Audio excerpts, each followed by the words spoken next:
Hola, buenas tardes. Estamos en la Universidad Católica Andrés Bello y hoy vamos a hablar un poco sobre la vida y obra de Paulo Freire. Yo soy Natalia Villarruel y mi compañero es Diego Vázquez. Somos estudiantes del tercer semestre de Comunicación Social. ¿Por qué no le preguntamos a alguno de nuestros compañeros a ver si saben o quién es Paulo Freire? Bueno, podemos preguntarle a él sobre él. Buenísimo. Hola, ¿cómo estás? ¿Cómo te llamas? Samuel. Bueno, Samuel, ¿tú sabes quién es Paulo Freire? Paulo Freire fue un educador y experto en temas de educación brasileño que nació en Recife el 19 de septiembre de 1921 y murió en Sao Paulo el 2 de mayo de 1947.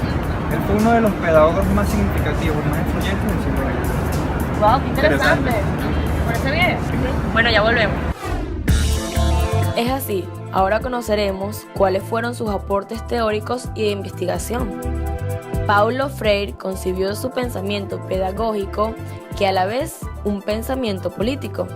En el campo de la pedagogía crítica, de la cual fue representante Paulo Freire, siendo ministro de Educación de su país, planteó que la educación en cada país debe convertirse en un proceso político. Cada sujeto hace política desde cualquier espacio donde se encuentre, y el aula de clase no puede ser indiferente frente a este proceso. Para él se debe construir el conocimiento desde las diferentes realidades que afectan a los dos sujetos políticos en acción, aprendiz y maestro.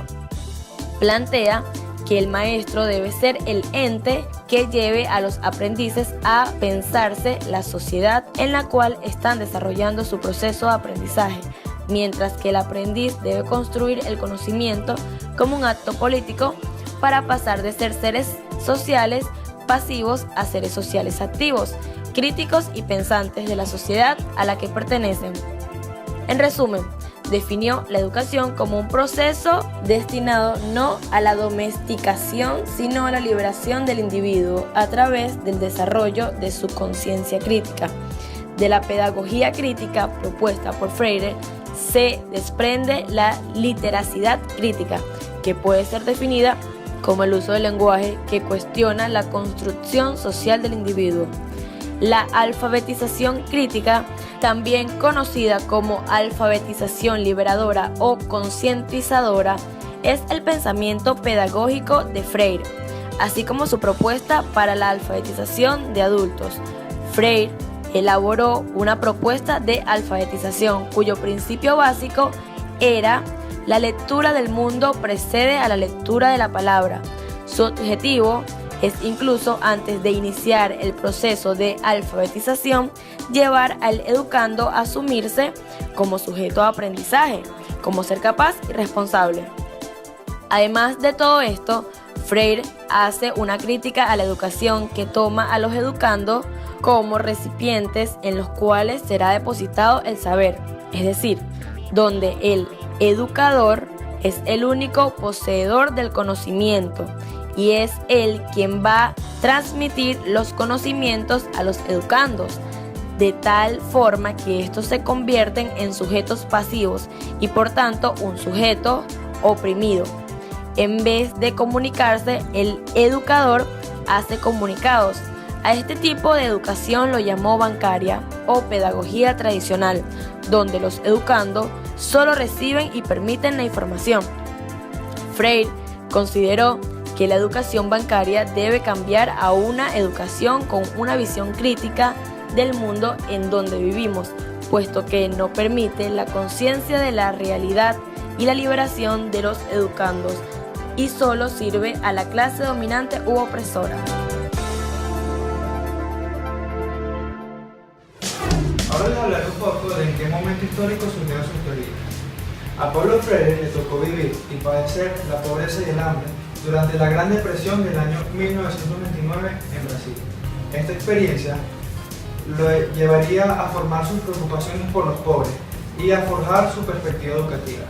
Él se desarrolló en un contexto donde muchos brasileños eran analfabetas, cosa que era un problema, puesto que para votar en el país en esa época había que saber leer y escribir. Trabajó numerosos proyectos para tratar de erradicar este problema. En el año 1964, su proyecto más importante se vio interrumpido cuando hubo el golpe de Estado militar, cosa que puso fin a su proyecto que venía trabajando desde el año 1961, cuando fue nombrado director del Departamento de Extensión Cultural de la Universidad de Recife, lugar en el que en el año 1962 pudo poner en práctica por primera vez sus teorías. Este hecho puso fin a su proyecto, puesto que fue encarcelado durante 70 días, alegando que era un traidor a la patria.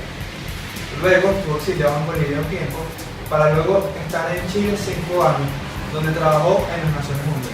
Los sucesivos regímenes dictatoriales que hubo en Brasil incluso prohibieron que se publicara su libro más famoso, que fue Pedagogía del Oprimido, el cual por fin vio luz en el año 1974, cuando llegó Ernesto Geisel al poder, con su proceso de liberación cultural. En 1962, uno de los impactos más importantes de Paulo Freire fue en la Universidad de Recife, donde le dieron la oportunidad de poder aplicar su teoría y enseñar a leer y a escribir a 300 trabajadores de plantíos de caña de azúcar en tan solo 45 días. Tanto fue el contento del gobierno brasileño que decidieron hacer miles de círculos culturales en todo el país. Las teorías de Paulo Freire nos enseñan a los comunicadores sociales que debemos ser críticos con nosotros mismos y debemos tener un criterio a la hora de escoger una información que vayamos a divulgar a un público. En una de sus teorías encontramos que las personas no pueden ser como grabadoras. ¿Qué quiere decir esto?